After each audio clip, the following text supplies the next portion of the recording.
Assalamualaikum warahmatullahi wabarakatuh.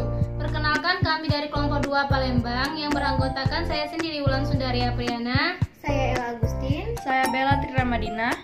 Tujuan praktikum pada percobaan kali ini yaitu untuk memperoleh rendemen nata de coco. Landasan teori. Nata merupakan hasil fermentasi dari bakteri Acetobacter xylinum yang ditumbuhkan pada media yang mengandung glukosa. Menurut Pambayun 2002, bakteri Acetobacter xylinum dapat membentuk nata jika ditumbuhkan dalam media yang sudah diperkaya karbon dan nitrogen melalui proses yang terkontrol. Dalam kondisi demikian, bakteri tersebut akan menghasilkan enzim ekstraseluler yang dapat menyusun zat gula menjadi ribuan rantai homopolimer atau selulosa. Dari jutaan jasad renik yang tumbuh dalam media tersebut, akan dihasilkan lembar benang-benang selulosa yang akhirnya nampak padat putih hingga transparan, yang disebut nata.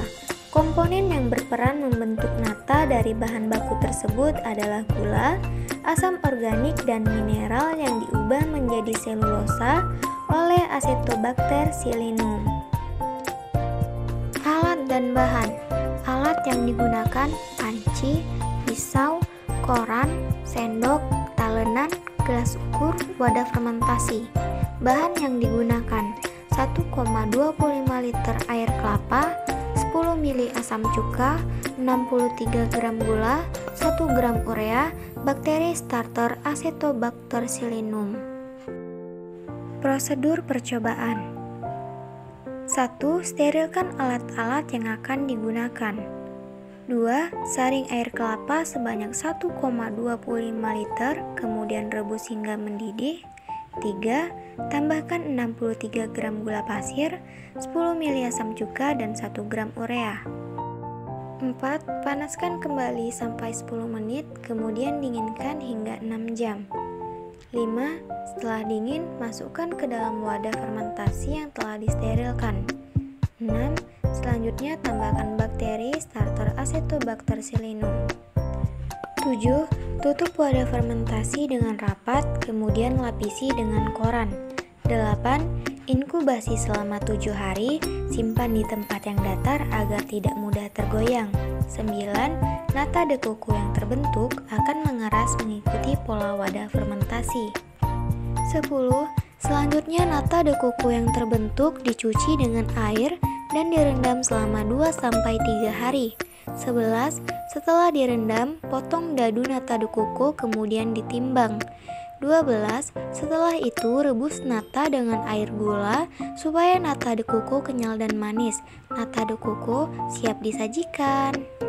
Prosedur percobaan.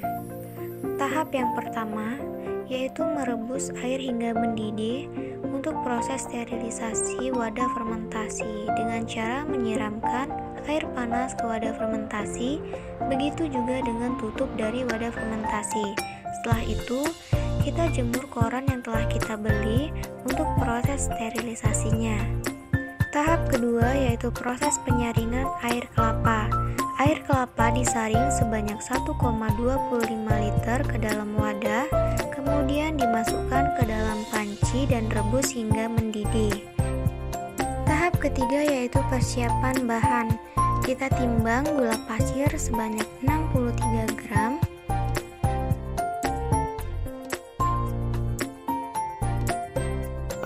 dilanjutkan dengan mengukur asam cuka sebanyak 10 ml. Tahap keempat yaitu menambahkan gula pasir yang telah ditimbang ke dalam air rebusan yang telah mendidih, dan dilanjutkan dengan menambahkan asam cuka sebanyak 10 ml. Kemudian dilanjutkan lagi dengan menambahkan urea sebanyak 1 gram. Tahap kelima, setelah air rebusan mendidih, maka diamkanlah air rebusan selama 6 jam. Setelah didiamkan selama 6 jam, masukkan air kelapa yang telah dingin ke dalam wadah fermentasi. Selanjutnya, penambahan bakteri Acetobacter xylinum ke dalam media. Setelah itu, tutup wadah fermentasi dengan rapat, kemudian dilapisi dengan kertas koran. Tahap ke-6 yaitu proses inkubasi selama 7 hari. Diamkan di tempat yang datar agar tidak mudah goyang. Tahap ke-7, setelah proses inkubasi selama 7 hari, maka kita akan buka wadah fermentasi. Pada proses pembuatan nata ini, jika berhasil, maka nata akan mengikuti bentuk dari wadah fermentasi.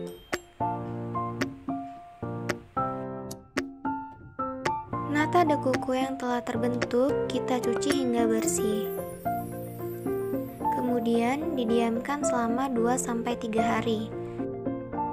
Pada saat perendaman nata de coco, air diganti setiap harinya. Kemudian dicuci hingga bersih. Tahap ke-8 yaitu proses pemotongan nata de coco.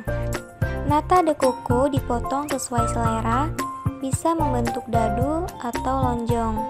Kemudian, nata de coco ditimbang sampai habis. Nata de coco yang diperoleh sebesar 291 gram. Tahap ke-9 yaitu proses perembusan nata de coco yang telah dipotong. Masukkan gula secukupnya, kemudian diaduk hingga merata. Lalu masukkan nata de coco yang telah dipotong-potong tadi. Lalu diamkan hingga mendidih. Diamkan nata de coco hingga dingin, kemudian nata de coco siap disajikan. Masukkan nata de coco ke dalam gelas yang telah berisi sirup.